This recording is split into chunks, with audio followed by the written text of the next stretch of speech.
Selamat datang di channel Simar Imam. Sembari mendengarkan tinggalkan like dan komentarnya bosku. Jangan lupa pasang headset kalian. Siapkan kopi dan camilan. Lupakan pahitnya kehidupan. Mari kita dengarkan sambil rebahan. Bab 1441. Sikap dominan Ji Rensuan sungguh melampaui kata-kata. Kalimat sederhana membuat bau mesiu di tempat kejadian menjadi lembab hingga tidak bisa tersulut. Hanya Ji Rensuan yang bisa membungkam dua kepala klan kekaisaran yang sombong itu. Apa yang terjadi malam ini benar-benar membuatku sangat marah.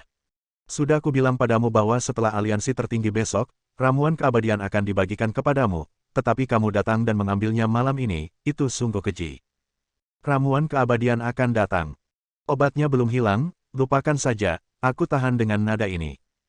Saya hanya akan mengatakan satu hal pada akhirnya. Saya sangat menghargai aliansi tertinggi. Siapapun yang meremehkan masalah ini sepenuhnya melawanku. Aku, Ji Rensuan pasti akan memusnahkan orang ini. Setelah aliansi tertinggi, ketika kamu meninggalkan Pulau Luoshen, aku tidak akan peduli siapa yang ingin mengalahkan siapapun. Tetapi mulai sekarang, hingga akhir aliansi tertinggi besok, jika masih ada orang yang membuat masalah, jangan salahkan aku karena bersikap kasar.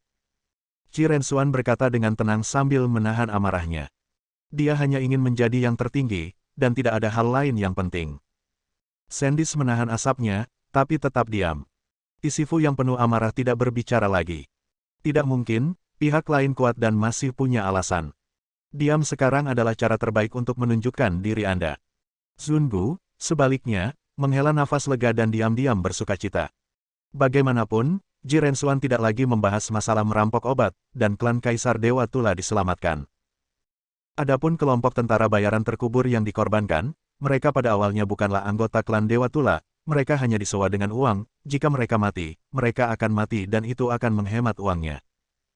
Setelah mengintimidasi semua orang, Ji Rensuan berkata kepada Kuban, "Kuban, kamu telah bekerja keras, tapi untuk berjaga-jaga, saya akan secara pribadi melindungi ramuan keabadian sehingga tidak ada yang menginginkannya lagi. Buka kotak kayu cendana merah, pastikan ramuan keabadian masih utuh. Lalu ambil ramuan ajaib dan berikan padaku." Ya, Kuban berjalan ke kerangka Sufu. Kotak kayu cendana merah tertahan oleh cakar tulang mayat dan tidak jatuh karena suatu benturan. Di depan semua orang, Kuban melepas kotak rosewood dan membuka tutupnya. Namun, saat tutupnya dibuka, semua orang terkejut. Apa yang terjadi? Kenapa hanya tersisa 2 pil ramuan keabadian? Zungu, yang sudah lama terdiam, mau tidak mau berteriak. Karena saat ini hanya ada 2 pil merah bersinar di dalam kotak kayu cendana merah. Kuban juga merasakan ada yang tidak beres dan melihat ke samping. Benar saja, hanya tersisa 2 ramuan di kotak kayu cendana merah di tangannya. Diskusi pun bermunculan, dan orang-orang menjadi panik. Saat itu, ada 3 ramuan keabadian di dalam kotak kayu cendana merah, dan semua orang melihatnya. Setelah itu, kelompok tentara bayaran penghancur dewa mulai menjaga obat ajaib setiap saat di bawah pengawasan semua orang. Kuban bersumpah meskipun beberapa orang mengambil obat tersebut, tidak ada yang berhasil, dan tidak ada yang menyentuh kotak itu. Mengapa salah satu obat ajaib di dalam kotak kayu cendana merah tiba-tiba hilang? Perubahan mendadak ini menyebabkan ekspresi Ji Rensuan berubah drastis. Sepasang mata sipit hampir meledak karena api. Dia menekan emosinya dan bertanya kepada Kuban, "Kuban, aku yakin kamu tidak akan pernah mengkhianatiku atau berbohong. Apa yang terjadi dengan ramuan kehidupan? Mengapa ada yang hilang?" Sekarang, satu-satunya yang menjaga ramuan itu keabadian adalah Kuba, Kuin dan Longto. Hampir bisa dipastikan ketiga orang ini tidak akan mencari ramuan keabadian. Terus terang, meskipun ketiga orang ini benar-benar memiliki pikiran jahat, mereka tidak akan bisa tinggal di sini dengan tenang. Dilihat dari reaksi Kuban barusan, dia tampak sedikit terkejut karena ramuan kehidupan telah hilang. Jadi, seseorang pasti memanfaatkan kekacauan itu dan mencurinya. Kuban berkata dengan suara tenang, "Tuan tertinggi, saya tidak bisa menjelaskan ini. Saya hanya bisa mengatakan bahwa sejak kelompok tentara bayaran penghancur dewa kita menjaga ramuan keabadian, tidak ada yang menyentuh kotak kayu cendana merah. Bahkan jika seseorang telah menyentuhnya, saya jamin ini."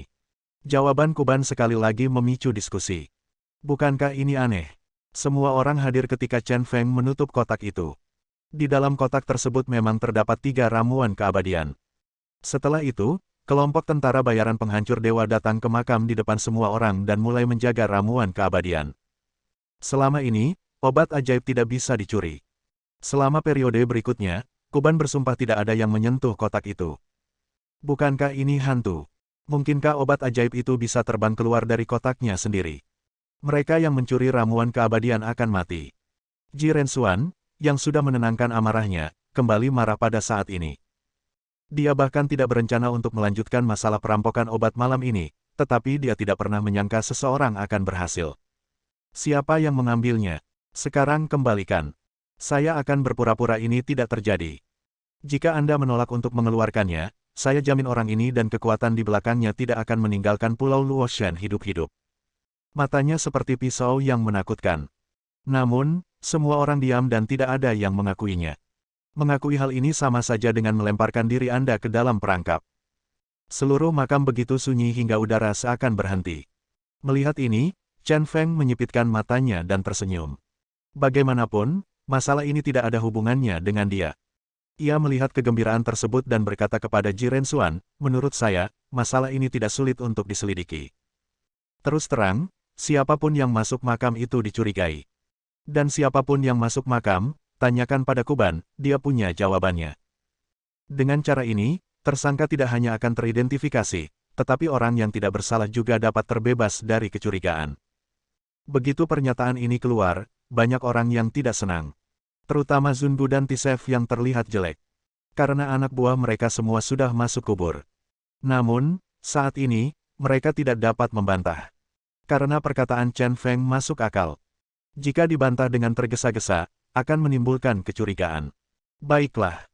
Ji Rensuan mengangguk ringan, dan merasa bahwa apa yang dikatakan Chen Feng masuk akal, jadi dia bertanya kepada Kuban, Kuban, karena kamu menjaga ramuan keabadian, siapa yang telah memasuki makam? Apakah kamu mau satu? Ceritakan semuanya tanpa meninggalkan apapun. Ya.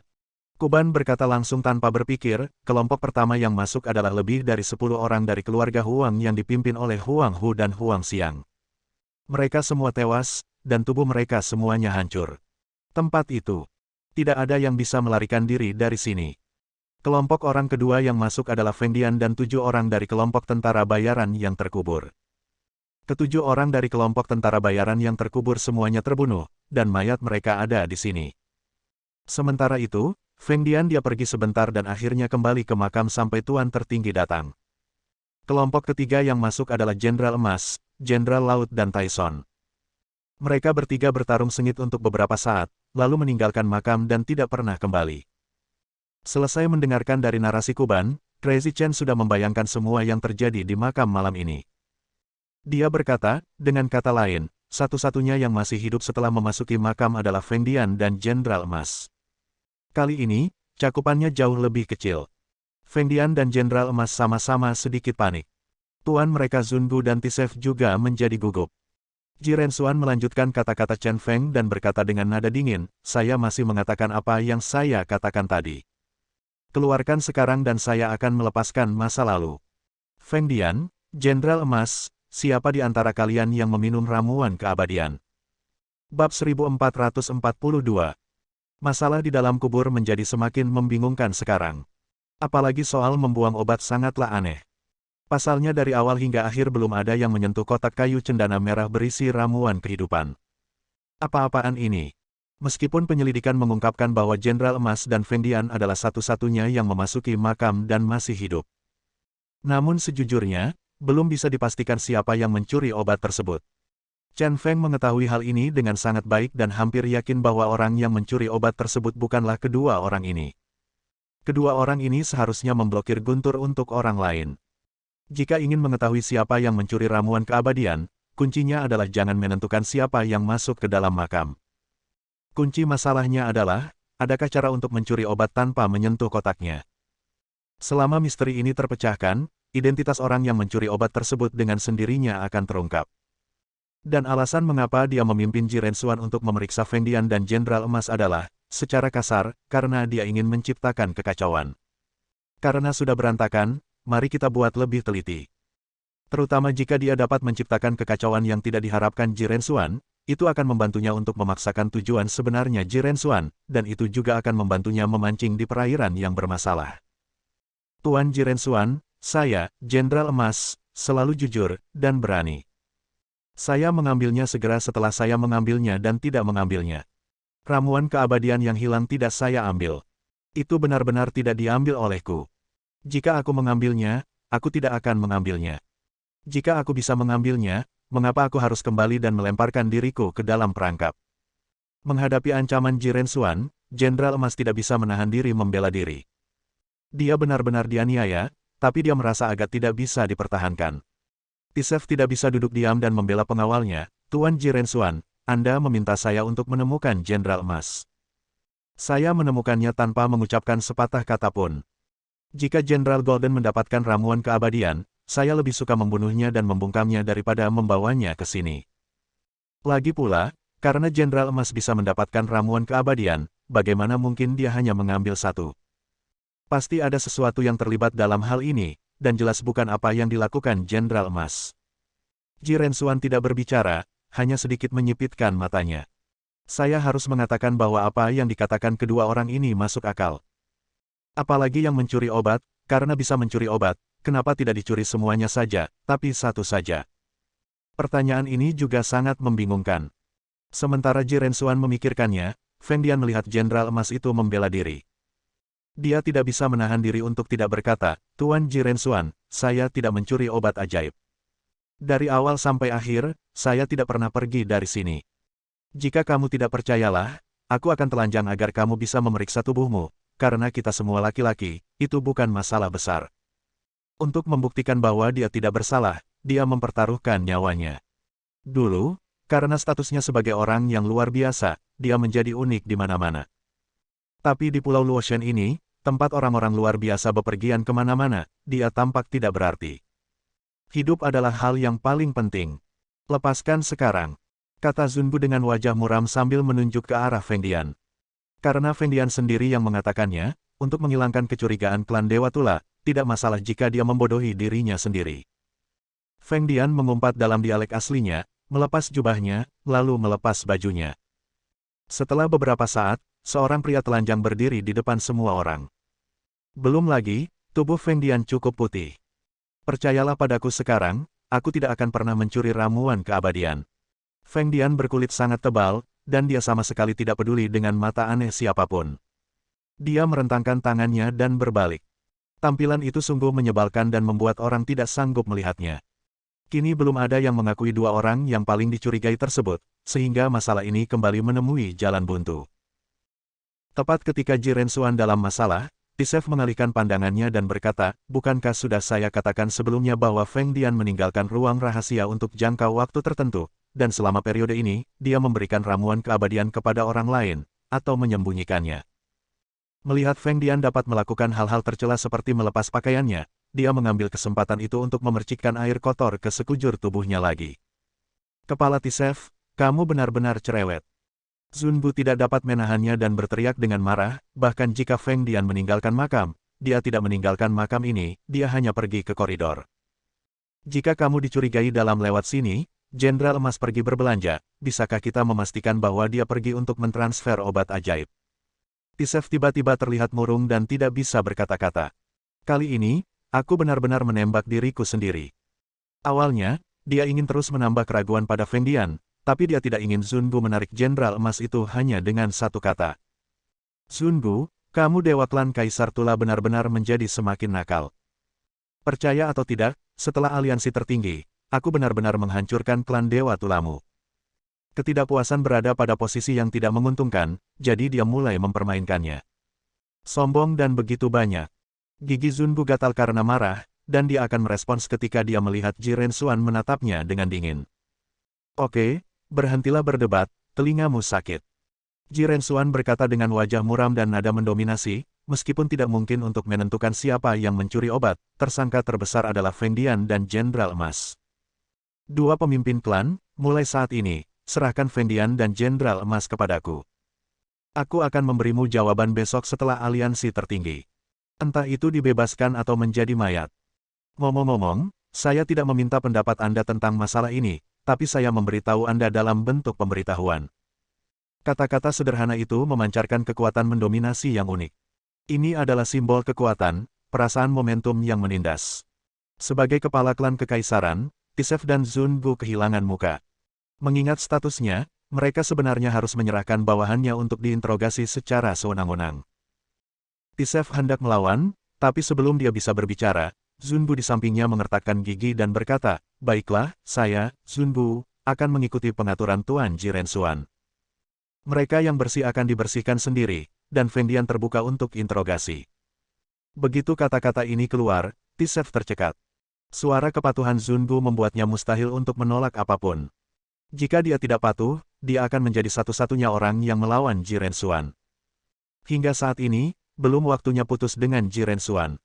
Setelah memikirkannya, dia mendengus keras dan tidak berkata apa-apa. Tidak ada kata-kata yang diucapkan, itu adalah persetujuan. "Keluarlah, Tuan Badut." Pada saat ini, Jirensuan tiba-tiba berteriak tanpa alasan. Di bawah tatapan kaget semua orang, dua tubuh berjalan keluar dari pintu batu. Keduanya mengenakan topeng badut di wajah mereka dan terlihat sangat mengesankan. Salah satunya memakai topeng badut tersenyum dan yang lainnya memakai topeng badut menangis. Melihat pengunjung itu, Chen Feng teringat informasi Bailang sebelumnya. Jirensuan merekrut beberapa orang, semuanya sangat menakutkan. Dua di antaranya memakai topeng badut. Tidak ada keraguan bahwa orang yang dibicarakan Bailang adalah dua orang ini. Dia memfokuskan matanya sedikit, mengamati keduanya dengan cermat, dan tiba-tiba mengeluarkan suara, mendesis, tanpa sadar. Mengapa badut menangis terlihat familiar? Saat Chen Feng memikirkannya, Jirensuan berkata lagi, "Keduanya adalah bawahanku. Masing-masing memiliki kemampuan yang sangat menakutkan. Badut yang tersenyum di antara mereka memiliki kemampuan untuk membedakan hati orang. Apa yang dimiliki Fengdian dan Jenderal Emas? Tanpa mencuri ramuan keabadian, besok pasti akan ada hasil di bawah taktik badut yang tersenyum malam ini." Bab 1443. Keakraban badut menangis membuat hati Chen Feng tanpa sadar tenggelam. Jika badut menangis adalah orang yang dia kenal, itu akan sangat menyedihkan. Apa yang sedang terjadi tidak banyak yang bisa kita lakukan sekarang, kita hanya bisa menunggu dan melihat apa yang terjadi. Setelah itu, semuanya berjalan sesuai pengaturan Jirensuan. Jirensuan mengambil kotak kayu cendana merah dari Kuban dan secara pribadi menjaga ramuan keabadian. Fengdian dan Jenderal Emas dibawa keluar dari makam oleh dua badut bertopeng. Ketika pertama kali berjalan ke makam, Chen Feng akhirnya tidak bisa menahannya dan berteriak, "Tunggu sebentar, pria bertopeng badut menangis ini, apakah Anda dan saya saling kenal?" Badut menangis itu berhenti tetapi tidak melihat ke belakang. Kemudian dia mulai berjalan lagi, dan bersama badut tersenyum, dia pergi bersama Istana Angin dan Jenderal Emas. Crazy Chen menyipitkan matanya, ekspresinya serius, dan emosinya agak rumit. "Oke, ini sudah sangat larut. Ayo kita semua kembali dan istirahat. Besok jam 5 sore, akan ada aliansi tertinggi. Setelah aliansi tertinggi selesai, saya akan tetap memberikan dua ramuan keabadian ini kepada Anda 4 pemimpin klan.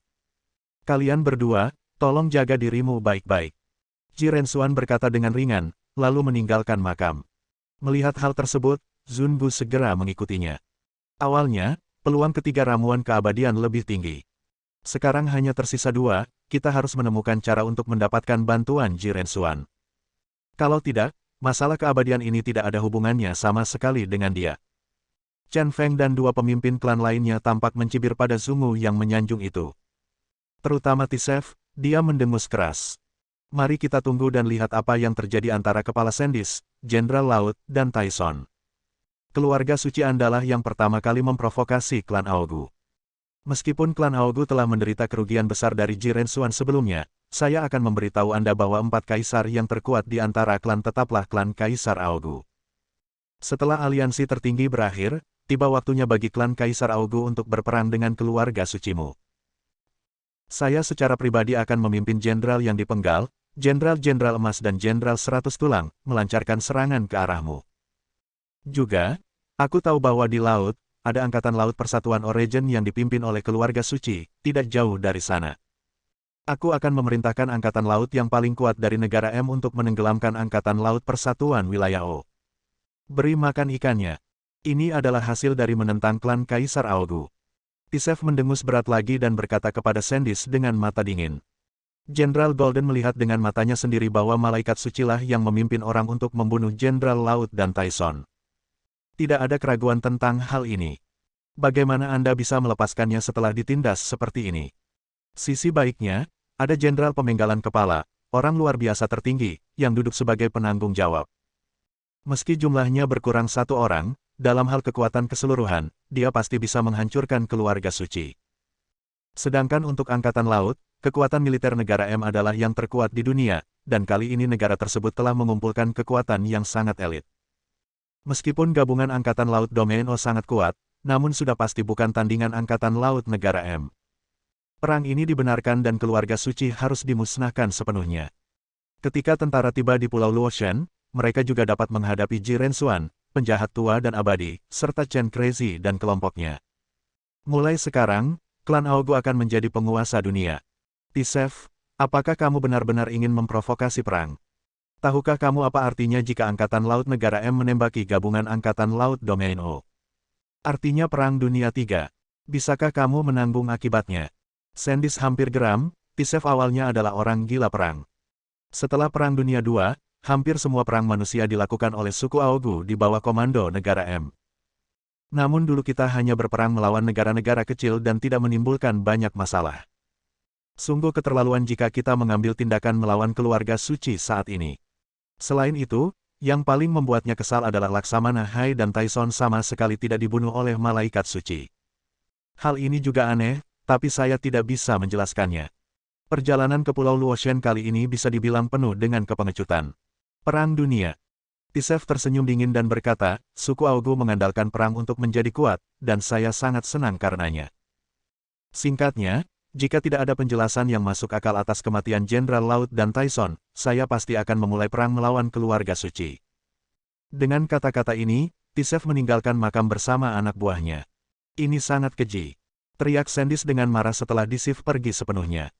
Hippocrates mendukung Sandis, mengambil pil dan memberikannya kepada Sandis.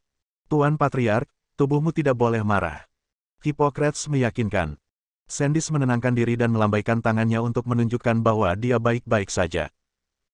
Setelah Hippocrates melepaskannya, dia berkata kepada beberapa anak buahnya, setelah kembali ke kapal, segera kirim pesan ke Angkatan Laut Bersatu dan minta mereka mengambil tindakan pencegahan terhadap serangan diam-diam oleh Angkatan Laut M. Setelah berbicara, dia melotot pada Chen Feng, dia memimpin anak buahnya keluar dari kubur. Kenapa kamu menatapku? Itu bukan urusanku. Chen Feng bergumam dengan wajah polos, diam-diam berpikir bahwa itu adalah nasib buruk. Namun meski begitu, apa yang terjadi malam ini sebenarnya sedikit menarik. Pembunuhan Jenderal Laut dan Tyson. Ramuan kehidupan yang hilang secara misterius. Badut tersenyum misterius dan Badut menangis. Masing-masing hal ini membuat orang merasa luar biasa. Tanpa berhenti terlalu lama, dia meninggalkan makam dan kembali ke kapalnya. Aphrodite dan Baiki menunggunya dengan cemas. Orang jahat, kamu kembali. Melihat kembalinya Chen Feng dengan selamat, Aphrodite dengan senang hati melemparkan dirinya ke pelukan Chen Feng. Kembali. Chen Feng tersenyum tipis, memegang tangan Aphrodite, dan berjalan menuju semua orang. Ketika dia melihat Jin Jidong, dia tidak bisa menahan diri untuk tidak terlihat serius. Apakah ada berita tentang Jing Sui? Chen Feng bertanya dengan cemas. Jin Jidong menggelengkan kepalanya dan berkata, saya menemukan beberapa bawahan setia di pulau itu. Saya bertanya dengan hati-hati, tetapi tidak ada berita tentang Nona Jing Sui. Dan itu sangat aneh. Saya mendengar dari seorang wanita muda yang sedang mendiskusikan istana. Pemimpinnya berkata bahwa Kaisar Langit tidak pernah melihat Jing Sui lagi setelah dia meninggalkan Pulau Luoshan terakhir kali, seolah-olah Nona Jing Sui tidak ada di Pulau Luoshan. Terakhir kali dia meninggalkan Pulau Luoshan. Chen Feng berpikir keras dan berkata bergumam, terakhir kali meninggalkan Pulau Luoshan adalah kemarin, ketika aku membunuh tuanku. Saat itu, Chili membawa Xian dan yang lainnya pergi. Jing Sui tertinggal karena dia diracuni oleh Gu dan ilusi. Di Pulau Luoshan, dia adalah disandera oleh Ji Rensuan. Tidak. Chen Feng tiba-tiba mengangkat kepalanya. Dengan suara, pop, dia menamparkan wajahnya sendiri. Dia berkata dengan marah, saya sebenarnya melewatkan hal yang begitu penting. Saya benar-benar membuat Jing Sui menderita. Dia benar-benar tidak menyangka bahwa detail yang begitu jelas akan diabaikan olehnya. Jika Jing Sui dirugikan karena kejadian ini, dia akan menyesalinya seumur hidupnya. Reaksi Chen Feng membuat semua orang merasa bingung dan bingung. Baiki bertanya dengan lembut, Tuan Kaisar Langit, apa yang terjadi? Chen Feng mengangkat tangannya, menyela Baiki, dan berkata kepada beberapa orang, kecuali Jin Jidong, kalian semua harus keluar dulu, tanpa perintah saya, jangan datang di dalam. Bab 1444. Ekspresi Chen Feng sangat serius. Keadaan seperti itu jarang terjadi. Baiki mengerti bahwa sesuatu yang besar pasti telah terjadi, jadi dia memimpin semua orang keluar ruangan sambil mengedipkan mata. Bahkan Aphrodite pun ditarik keluar olehnya. Setelah semua orang pergi, hanya Jin Jidong yang tersisa berdiri di sana sambil bergumam di dalam hatinya. Chen Feng tidak berbicara untuk saat ini, tetapi mondar-mandir dengan kepala menunduk. Percakapan dengan Jin Jidong barusan membuatnya tiba-tiba memikirkan sesuatu. Ketika saya pertama kali tiba di Pulau Luotian kemarin, saya melihat Ji Rensuan, tetapi tidak melihat Jing Sui. Hal ini membuatnya merasa sangat aneh. Karena Jing Sui diracuni oleh budak hitam Gu, dan dilemparkan ke dalam mantra sihir oleh Tuan Gu, dan ingatannya ditimpa, dan dia menganggapnya sebagai musuh yang membunuh Xiao Lingdang, lalu mengapa Ji Rensuan menyembunyikan Jing Sui? Meskipun saya memberikan penjelasan, mengatakan bahwa kami bisa bertemu satu sama lain pada pertemuan aliansi tertinggi di hari kedua. Tapi saya selalu merasa Ji Rensuan sepertinya menyembunyikan sesuatu. Dan baru saja Jin Jidong mengatakan bahwa menurut pemimpin kecil itu, dia belum melihat Jing Sui sejak dia meninggalkan Pulau Luotian terakhir kali. Sementara itu, ada 1 bulan penuh. Mengapa Ji Rensuan tidak membiarkan Jing Sui menunjukkan wajahnya? Dua hal yang digabungkan menjadi satu membuat sebuah ide muncul di kepalanya. Mungkinkah setelah dia meninggalkan Pulau Luotian hari itu, Jing Sui tidak lagi berada di Pulau Luotian? Namun, secara logika, Ji Rensuan tidak akan membiarkan Jing Sui meninggalkan Pulau Luotian apapun yang terjadi. Bagaimanapun, Jing Sui adalah sarana penting Ji Rensuan untuk mengancamnya. Dengan kata lain, jika Jing Sui meninggalkan Pulau Luotian, dia mungkin akan pergi sendirian. Tapi Jing Sui dirasuki oleh racun budak hitam, bagaimana dia bisa pergi sendiri? Memikirkan hal ini, pikirannya melintas dan dia memikirkan sesuatu. Hari itu, dia kembali ke Pulau Sembilan Dewa, bersiap untuk menghilangkan racun untuk Bai Xian dan lainnya.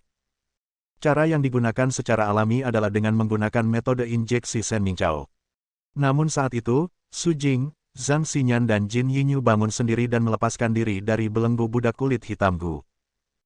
Dia berspekulasi bahwa itu karena dia telah memberikan suntikan rumput nyanyian dewa kepada Su Jing, Zhang Xinyan, dan Jin Yinyu untuk mendetoksifikasi mereka, dan efek obatnya tetap ada di tubuh mereka, memungkinkan mereka untuk akhirnya mendetoksifikasi diri mereka sendiri.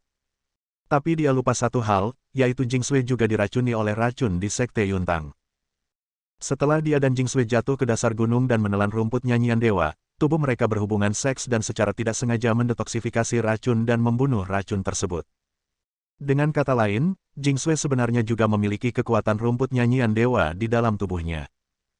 Karena Su Jing, Zhang Xinyan, dan Jin Yinyu mampu membuka racunnya sendiri, apakah itu berarti Jing Sui, yang tinggal bersama Ji Rensuan, juga membuka kunci racunnya setelah dia pergi? Hanya karena dia memikirkan hal ini, dia menamparkan dirinya sendiri dengan marah. Karena ketika Jing Sui terlepas dari racunnya, dia melakukannya secara tidak sadar dan tidak sengaja, jadi dia mengabaikannya. Namun, masalah ini sangat penting dan hampir menentukan keselamatan Jing Sui. Kelalaiannya terhadap masalah ini tidak bisa dimaafkan.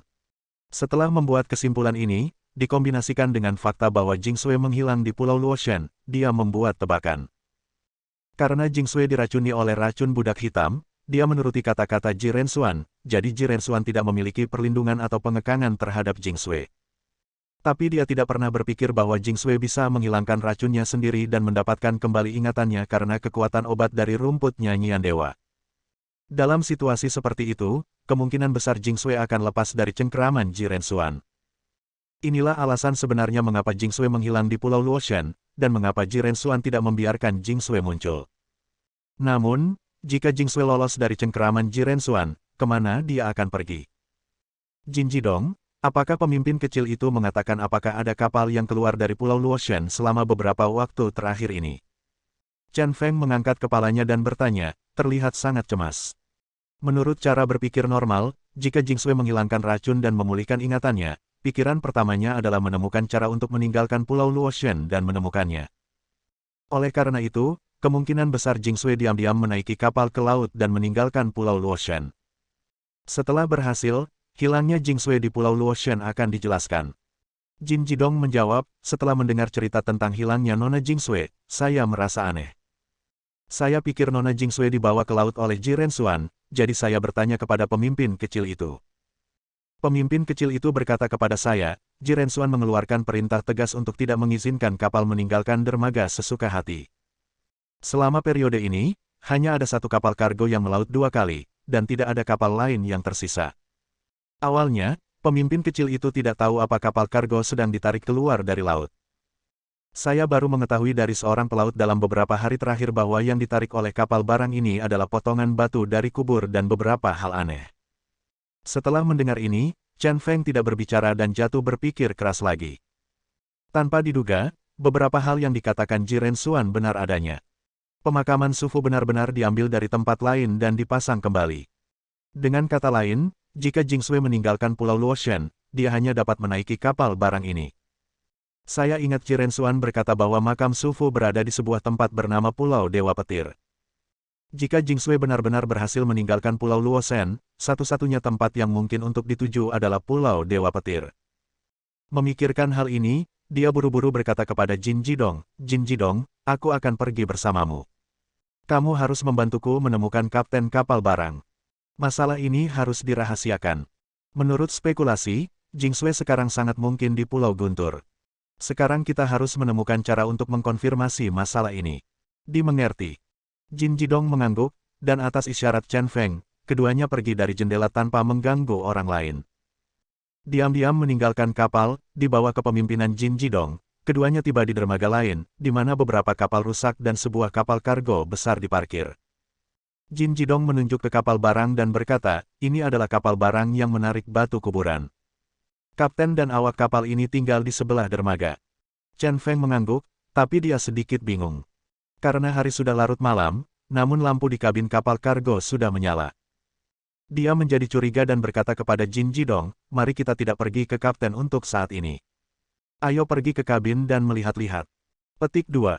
Keduanya diam-diam menaiki kapal satu demi satu. Ketika saya sampai di tempat terang di kabin, saya melihat ke dalam dan melihat seorang pria berjanggut mengenakan pakaian berdiri di kabin. Setelah melihat orang ini dengan jelas, Jin Jidong mendekat ke telinga Chen Feng dan berbisik, ini kaptennya. Kapten. Chen Feng semakin bertanya-tanya, apa yang dilakukan kapten di kabin pada tengah malam. Setelah berpikir sejenak, dia berdiri tegak dan membuka pintu palka. Suara, ledakan, mengagetkan kapten tua itu. Siapa? Kapten tua itu dengan cepat berbalik. Ketika dia melihat Jin Jidong, dia mengelus dadanya dan berkata sambil tersenyum, Tuan Pulau, itu kamu. Jin Jidong mengangguk dan berkata, kamu tidak tidur di tengah malam. Apa yang kamu lakukan di kabin?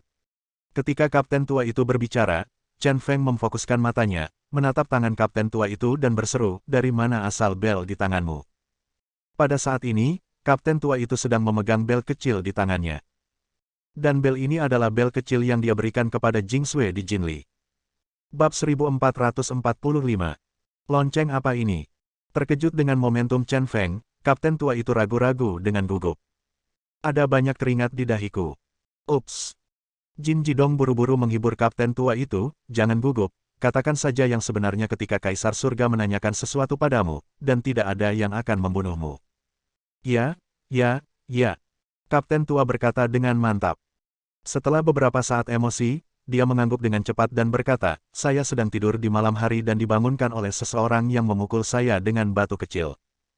Ketika saya bangun, saya tidak menemukan orang yang memukul saya, tetapi saya melihat lampu kabin di kapal menyala, jadi saya datang untuk melihatnya.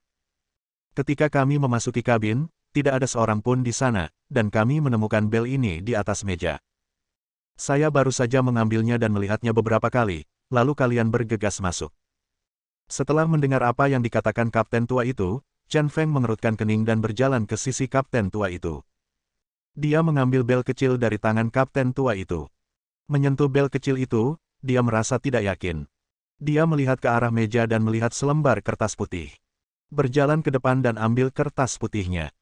Melihat Chen Feng mengambil kertas putih itu, kapten tua itu berkata lagi, loncengnya diletakkan di atas kertas putih. Apa gunanya meletakkannya di kertas kosong? Chen Feng bergumam diam-diam dan tiba-tiba membalik kertas putih itu. Di sisi lain, ada kata besar, "An" tertulis di atasnya. Saya mengerti. Gumam Chen Feng, dan ekspresinya menjadi jauh lebih santai. Senyuman santai muncul di wajahnya.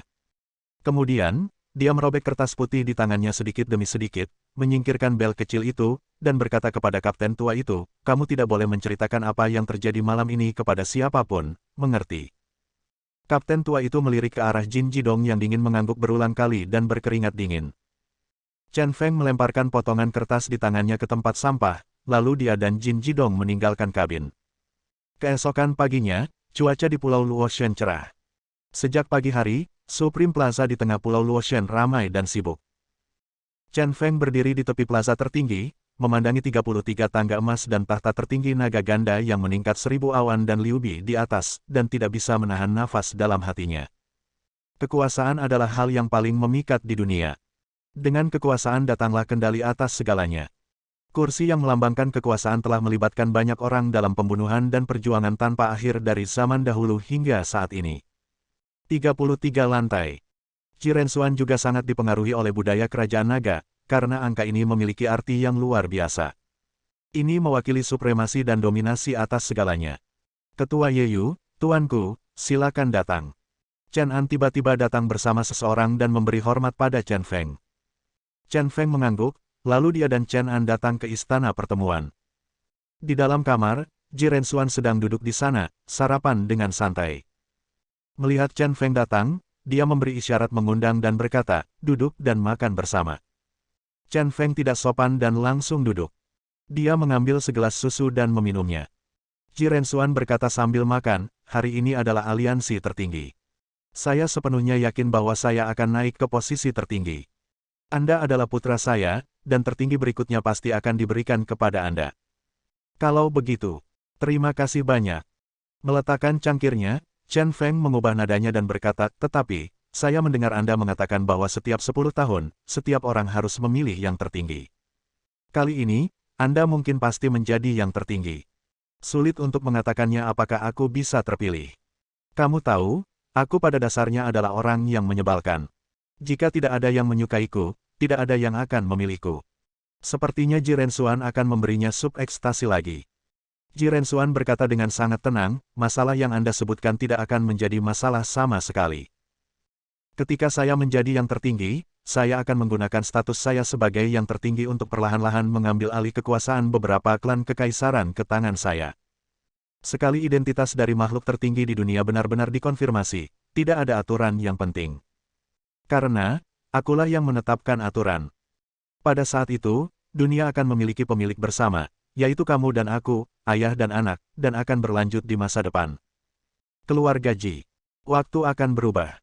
Kami adalah pencipta dan pemimpin tertinggi seluruh dunia." Meskipun kata-kata Jirensuan sangat menggoda, Chen Feng sangat tenang.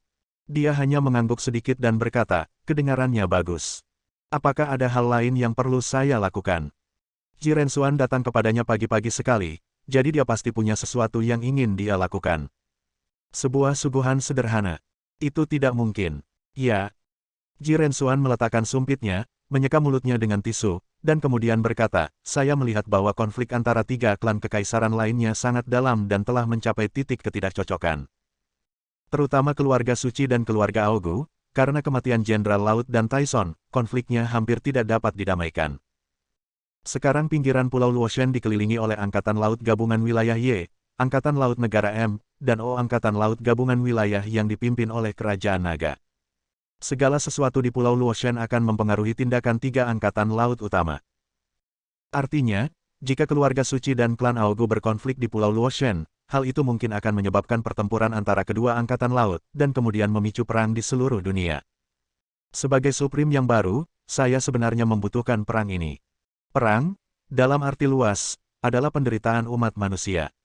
Pada saat ini, apa yang paling dirindukan umat manusia adalah penyelamat yang dapat membawa perdamaian. Perang seperti itu tidak hanya melemahkan kekuatan negara. 2 klan kekaisaran, tetapi juga beri saya kesempatan untuk menunjukkan gengsi dan rahmat yang maha tinggi. Bayangkan, ketika perang sedang berkecamuk dan rakyat berjuang untuk bertahan hidup, saya menggunakan kekuatan yang maha tinggi untuk melenyapkan perang. Bagaimana orang akan memandang saya sebagai yang tertinggi? Saya pikir seharusnya begitu. Perlakukan dia seperti dewa." Rambut Chen Feng berdiri ketika dia mendengar ini. Baru pada saat inilah dia sepertinya memahami maksud dan tujuan Jirensuan. Orang ini awalnya ingin memprovokasi perang antara dua klan kekaisaran, dan kemudian memicu perang militer kelas dunia. Dengan cara ini, ia tidak hanya menghabiskan kekuatan kedua klan kekaisaran, tetapi juga menggunakan perang ini untuk memainkan peran sebagai penyelamat. Tidak hanya di klan kekaisaran utama, tetapi juga di hati orang-orang di seluruh dunia, dia menjadi yang tertinggi. Dia tidak hanya ingin mengendalikan beberapa klan kekaisaran, tetapi dia ingin menjadi kepercayaan dunia. Pada saat itu, identitas yang maha tinggi akan menjadi sangat luar biasa. Dengan dukungan rakyat, identitas yang maha tinggi adalah penguasa dunia, tidak begitu halus dan nihilistik. Lalu apa yang kamu ingin aku lakukan? Chen Feng bertanya lagi. Setelah terkejut, dia menemukan bahwa Ji Rensuan adalah orang yang sangat menakutkan. Setiap kali saya merasa seperti saya dapat melihat melalui pikiran orang lain, tetapi pada saat berikutnya saya menyadari bahwa segala sesuatu sebelumnya hanyalah ilusi. Namun, dibutuhkan beberapa lapisan ilusi untuk mengungkap tujuan sebenarnya Ji Rensuan, tetapi sulit untuk dipahami. Ji Rensuan berkata, untuk menyelesaikan ini, pertama-tama saya harus menjadi yang tertinggi. Ini hampir pasti. Seharusnya tidak ada perbedaan. Suara Anda untuk orang-orang kuno dan suara Anda pada dasarnya akan memastikan kemenangan. Chen Feng memutar matanya mendengarnya. Sangat tahan. Ji Rensuan tiba-tiba tersenyum seperti hantu dan berkata dengan muram, "Ngomong-ngomong, maukah kamu memilihku?" Bersambung. Nantikan bab selanjutnya bosku.